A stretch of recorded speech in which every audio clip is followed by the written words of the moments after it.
Welcome to Selfish Confidence, a place where we can connect and be real about how hard it is to be your damn self. My name is Jess, and my goal is to help you build confidence and belief in yourself to live any life path you want, even if it's unconventional. It's time to flip off societal pressures and connect with women who've also felt on the outside by their life choices. We're here to encourage you to grab the mic and speak your truth. I know it can be scary, but we're in this together. Let's get started.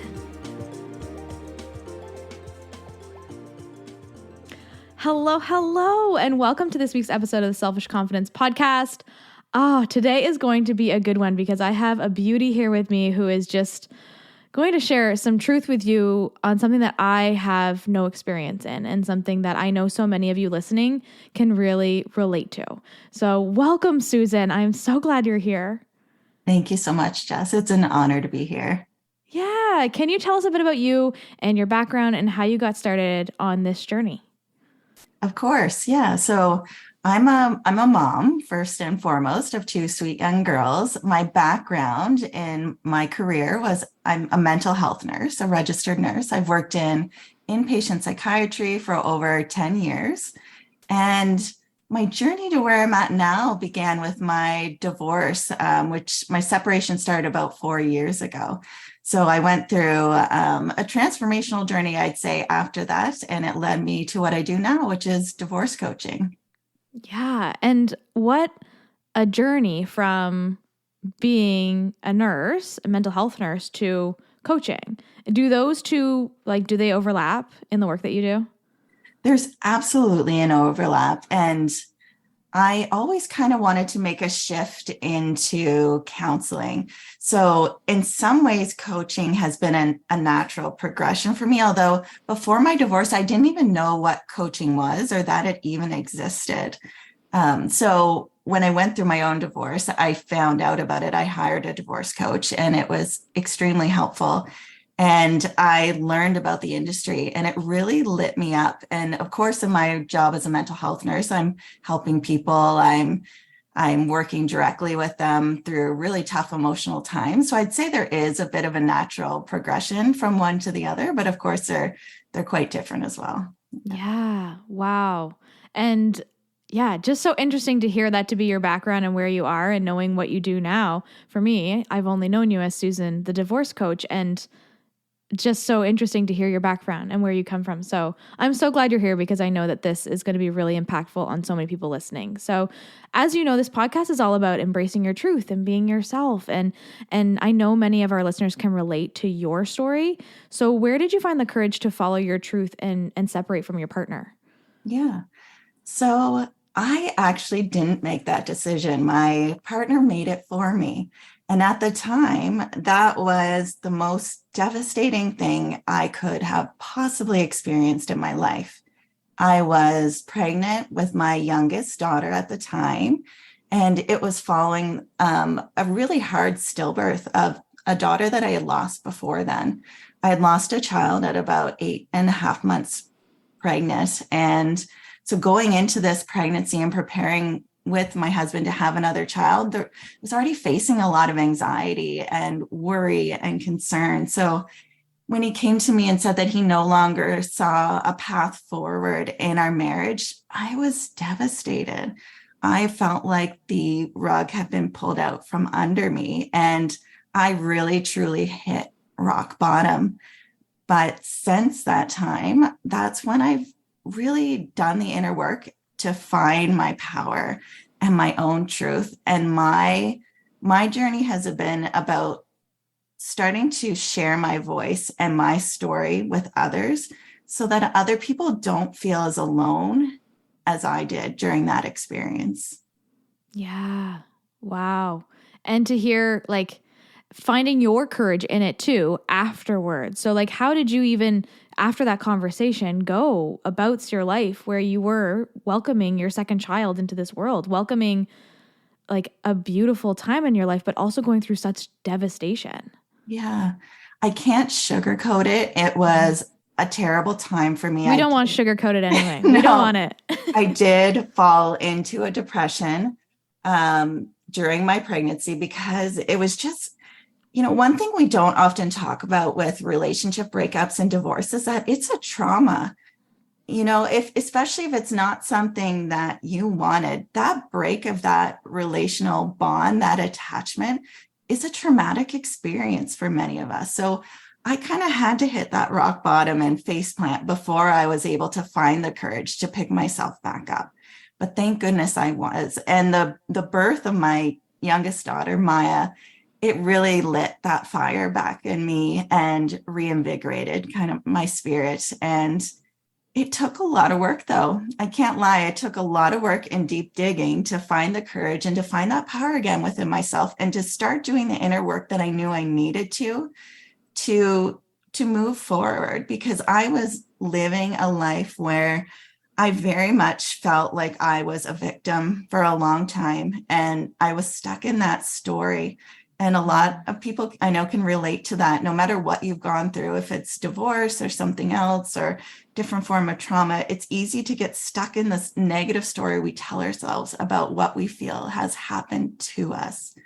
So for me, finding my courage was really about digging deep and also taking responsibility for my part in what happened, learning to identify my part in the breakdown of the relationship so that I knew what I could do differently moving forward to prevent the same thing from happening again. Yeah. Wow. And I'm sure it was a lot of work. And with the world surrounding you, so oftentimes, especially everyone listening, it is often the outside world that affects who we are and how we show up and what we do. How was it with the outside world also having that, oh, Susan moment? Because I'm sure everybody saw you so far along in your pregnancy and just be like, oh, like they would just have that, Mm-hmm. I don't know, deep sadness for you. So how did you face that everywhere you went to? Yeah. And you know what? When I was going through the grief, that actually did feel comforting because a lot of Mm, people understood the pain, could get a sense of the pain I was feeling. But it also contributed to me staying stuck for far longer than I wanted to be, because it almost reinforced the story I was telling myself, that poor you, poor mm-hmm. Susan, her husband didn't want to be with her and now she's trying to pick up the pieces. And I knew inside me that I'm a stronger person than that story. That's not what's a defining moment in my life. What's my story and a defining moment for me is what I decide to do after and how I pick up the pieces and move forward and the person that I work towards being. So it was kind of double-edged, when people would reach out in that manner, because it was interesting. Even when I went to talk to some mental health professionals, we talk a lot about the past, right? Mm-hmm. Naturally. And like I said, there comes a time where you can start to process the past a little bit too much. If you don't also start to look forward, it's hard to make progress. So when I really started to move forward is when I learned about coaching. I hired a divorce coach and I started to get clear about the woman that I wanted to be and the woman that I knew that I was capable of, and started to connect with the steps that I need to take to get there. So it was less about looking back anymore. It was more about looking forward and trying to figure out what I needed to release in order to get where I wanted to go and what I needed to embrace to get there as well. Yeah. Dang, girl. I think too, like just like that idea of looking forward in so many different areas of our life with trauma, it's so easy to get caught up in the mess and to always be looking backwards and to use that martyr life. Like we've all been there. It's easy. If some, especially if other people are saying, oh, like I feel you, like, oh, I'm thinking of you. You're like, oh, yeah, you are. My life is Yeah, so hard. So I that's love right. how you finally got to that step of just like seeing it in a different light and knowing you now. I can't even envision who you were then because you're just this beautiful bright light in this world who's helping so many. And I admire that so much of you.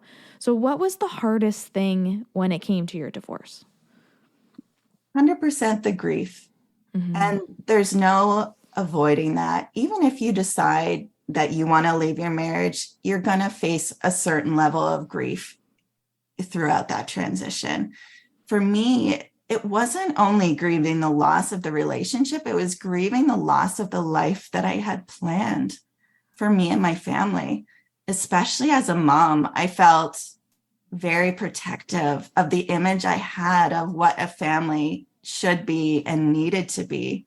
So grieving the loss of that and trying to accept that there are many different ways to raise children and they can still be healthy and thriving little beings. That was for me the hardest part. And just accepting what was. I love the quote, accept what is, let go of what was, and embrace what will be. And for me, the acceptance, it was tough because I felt like the decision was made for me. Now, looking back, I know that I had a much bigger part in that than I ever could have accepted at that time. But yeah, it was a tough road for sure. Yeah. But honestly, now that I've gone through it, I'm truly grateful for it because I wouldn't have blossomed into the person that I know myself to be now without that journey. So I am grateful for it. Yeah. And I asked you right before we got on this, I'm like, would you have ever thought this was your job before any of this happened? And you said, no. Absolutely no. It No. couldn't have been, right? No. And I was more of a private person before. I never would have got on a public forum like this and shared my story. In the past, I struggled with depression and with anxiety. And I had a couple of really dark times in my life. And I faced a lot of shame inside myself because of that. But now I've really come to realize that those are the moments that shape us. And those are the moments that we're meant to speak up about and to talk about so that everyone else can realize that they're not alone and their experience isn't that unique. And that if one person can get through it, you can as well. Yeah, mic drop on that. It takes a lot of courage to be the person to stand up and share their story too, because there's still a lot of times when I'm like, I can't share that. Like people are going to think I'm such a weirdo. And some do, right? But And that's there's great. so many others we who need can more weirdos in this we world. need some weirdos, right? Aren't you right? I always think that too. And there's people who don't know who I am, like, oh, you're going to think I'm so weird. But I try to lean into that. And I can only imagine going through and coming out and starting publicly sharing about a really dark season in your life would be transformational for you, but also freaking scary. Yeah, of course. Of course. Yeah.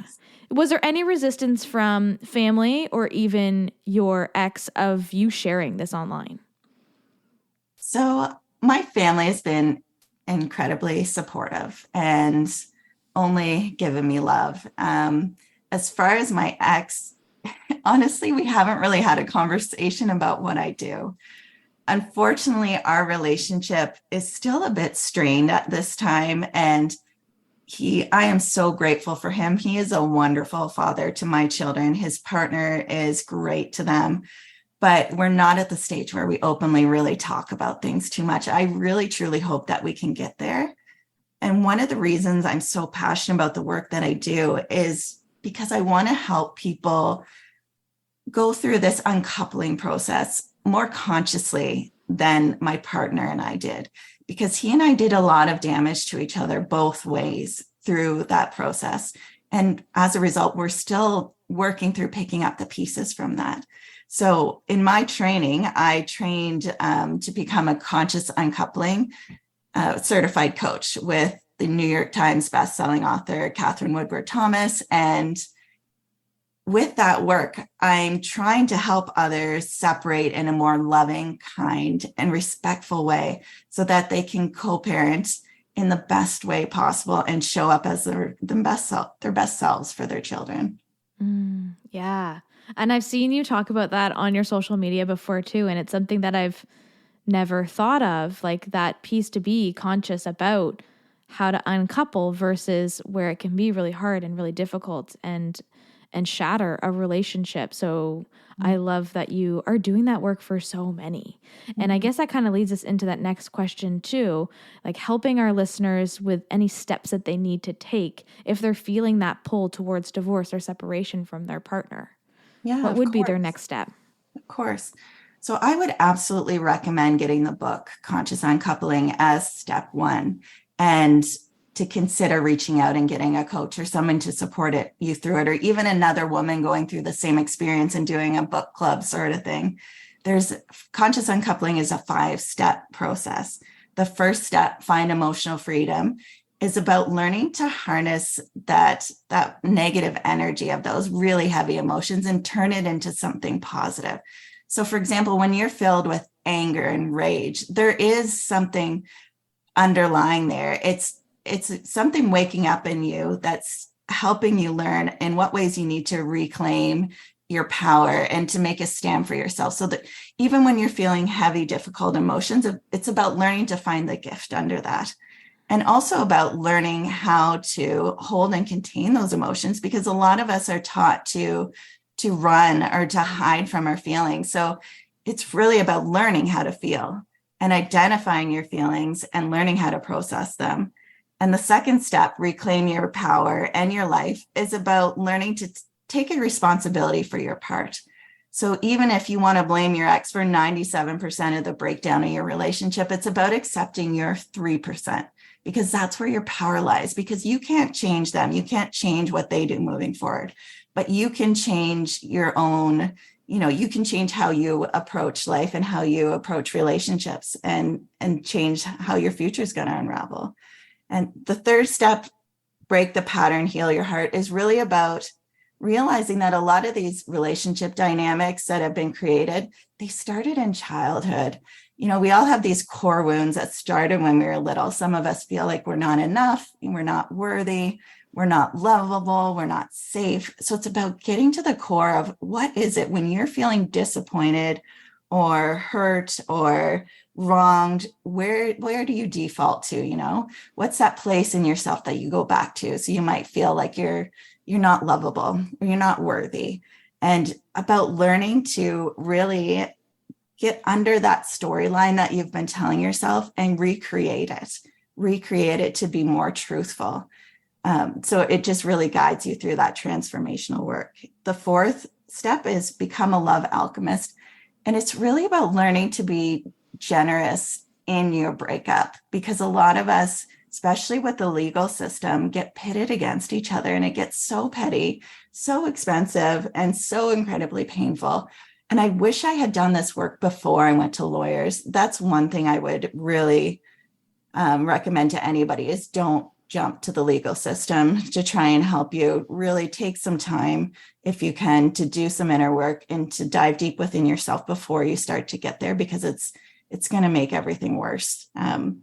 Step 5 is the last step, create your happily even after life. So instead of that happily ever after fairy tale that most of us have been chasing since we were little girls, it's about learning to be really intentional about your next steps, about what you want for yourself. So setting a strong intention for your future. So you might intend to create a life where you feel loved, respected, you feel powerful, whatever it is that lights you up. And so I would really recommend anybody to get this book, or to reach out and to reach out to me to do some of this inner work. Yeah. Yeah. And you'll send me the information so I can put in the show notes too. So everybody can have access to that, to be able to go through these 5 steps and feel these things. And the emotions piece is one I think many women listening, whether they're going through this or not, can relate to, because for some reason we just hide from our emotions. We don't feel them. We don't know what they are. And I can only imagine in such a high moment, in a high crisis moment, that fight or flight, and you're just like, I don't know what I'm feeling, so I'm just going to get angry. And that being such a hard thing to go through. Were there a vast differences in your emotions for you through this process? Huge. It was absolutely a roller coaster for me. There was moments I was full of anger and rage, and other times I was full of just this deep sadness and this longing for things to go back to how they were before. And I think that for my partner, he had a really hard time understanding how I presented myself to him in the aftermath, because for him, it was easier to come to terms with, because I think that for the person who's decided to leave the marriage, typically it's been ruminating in their mind for a longer period, and they've done a lot of the grieving beforehand. So I know I was definitely cycling through every feeling on the map. Yeah, that would be hard for yourself, and I'm sure for the person who I'm sure didn't want to hurt you, but No, and no, exactly. And he's a great person that I know his intention never would have been to harm me in the way that this process did. It was a very unfortunate circumstance. And it's taken a lot of work on my end to accept that, because there is a time when it's easier to place blame sometimes. It's way easier to point fingers as opposed to taking responsibility for where you're at. someone's going to listen to this and be like, "Oh, Susan, I know, you're right? so right." It's the worst. It's the worst because it's so much easier to place the blame and to be just like, it's all their fault and everything sucks and he It left is, me. but And it's not a happy place to live. And I stayed stuck in it for way too long. I was so angry, so angry. And it's not a way I'd want anyone to live. So even though it's hard to do this work, it's so worth it, because what you get is the freedom on the other side. yeah, I feel that. Yeah, exactly. So what is the most common thing that comes up for you with your clients through this process as a divorce coach? Yeah. Just, I would say, learning how to navigate the grief and how to start to move forward, because we get stuck in replaying the past over and over and over again. And a lot of people just don't even know how to take that next step ahead. So really, that's the biggest challenge, because once you help people and teach them the tools to start to do that, that's when they start to find their own inner strength and they can start to do it themselves. And that's the beauty of coaching, is that in coaching, we assume that everybody has the skills within themselves and the power to make these changes, but we have to learn it sometimes. It's not natural always. So it's just about helping people find the strengths within themselves that they've forgotten they have, or maybe never even been in touch with before. Yeah. And just being that guidance for them, I'm sure is so helpful through a process of, what it's like to have a girlfriend who's already gone through what you've gone through and to be able to connect. You're a beautiful service that can really help women when maybe they don't know anyone who's gone through it before. Mm-hmm. And it would be a really hard and lonely place to be. But like you said earlier, it's not unique. What you're going through isn't necessarily unique. There's always someone that you can connect with. And maybe that's Susan. Yeah. Maybe that's who you need to talk to today. So what advice would you give to the person who's going through a divorce or is just in that starting process of like maybe a messy part of their relationship? In the beginning phases, I think I'd say extend yourself the same love and kindness you would your closest friend. Because I was so hard on myself, and most of us are. We're our own worst enemy. But in the beginning, you really need to just allow yourself the time and the space to feel what you need to feel and to accept that it's going to be messy. Yeah. And I think we rush through emotions too, that uncomfortable feeling. We rush through it so fast in so many ways. So how could someone slow down that process? If they're a person who's just like, just get me out of this mud, like this sucks so bad, how can they sit in it or even just have some stillness in that time? That's a great question. And it's something I've had to learn and continue to teach myself, honestly.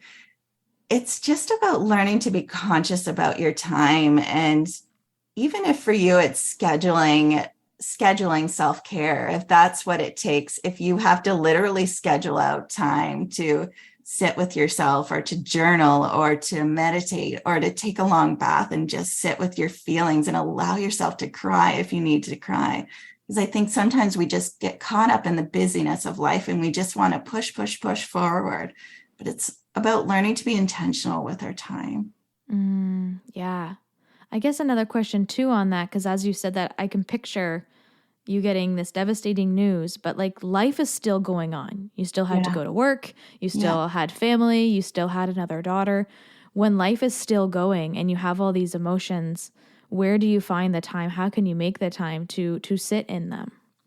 Yeah, and I was privileged in that I had some supports around me. That being said, I had no family in the city at the time, so I kind of had to find the support. But that's important. It's about leaning on other people, which is uncomfortable, especially if you're going through a hard time. So reaching out to those people and really kicking yourself in the butt and making yourself do it because it's hard, right? It's hard to ask for help. But you're right, life's going on. So it's hard to make that space if you don't have help. But we all need the help sometimes. Mm-hmm. So reaching out to family, reaching out to friends, reaching out to other loved ones, just finding the support that you need so that you can give yourself a bit of time. Yeah. And I think being real with what you're going through, we often try to hide it and mask it. I don't know about you. I would rather hide in a For corner than sure. tell people what I'm feeling and what I'm going through. And so, knowing this process being so crazy and with life going on around you, sometimes we just have to be real with what it is and what's going on and confiding in our sisters and in women around us. Because That's right. it would be so confusing. And yeah, I can only picture it being a really hard time to do Yeah, alone. it can be incredibly isolating. And like you said, it's natural to isolate in a time like that, right? Like, and it's normal to kind of want to go into that cocoon phase when we're going through a dark time. But you really need to push yourself and to reach out so that you have all the resources and you have a support team. I didn't do that soon enough. And that's something I wish I could have. And that's the beauty about divorce coaches too, and something that I realized when I found one eventually, and I stumbled upon her online, and it was the funniest thing because I didn't even know what divorce coaching was.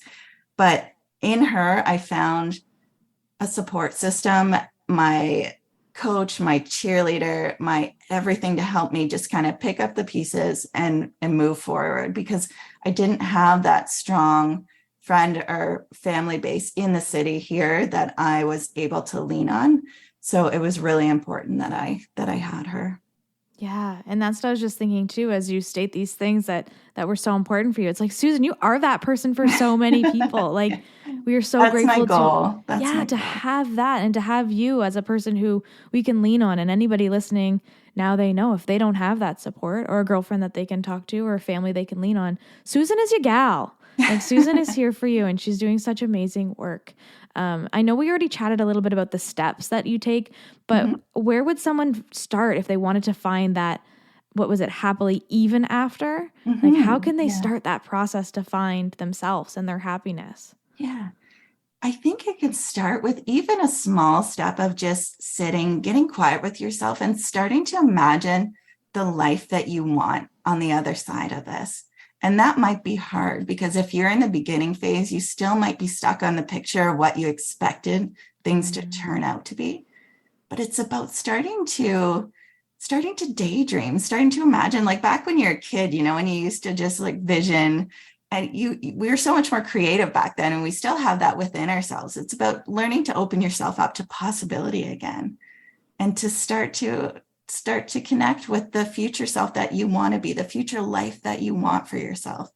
And even if you just start doing that for a couple of minutes each day, it's just reminding yourself that there is life after this, that there is something that you can look forward to. Yeah. What back in that time when you're going through this and finding your happily even after, what were you envisioning? Even a little snippet. Yeah. So I was really spending a lot of time focusing on a vision of the woman I wanted to Mm. become. So not so much even the life, but the woman I knew myself deep down to be. I felt like I had this fire inside me that had been, you know, dimmed down my entire life. And enough had become enough when I was like, this is my moment to either make it or break it, like I've already hit rock bottom, so I can only go up from here. I might as well connect with my truest and most authentic self in this moment. So I started to envision this woman who really owned her story, who was powerful, who was self-assured, who was confident, who walked through this world helping people and spreading love, spreading light. And that vision started to serve as my North Star to help me through tough times, because it would be easy to fall back into all the tough emotions, into the anger, into the sadness, into the pain.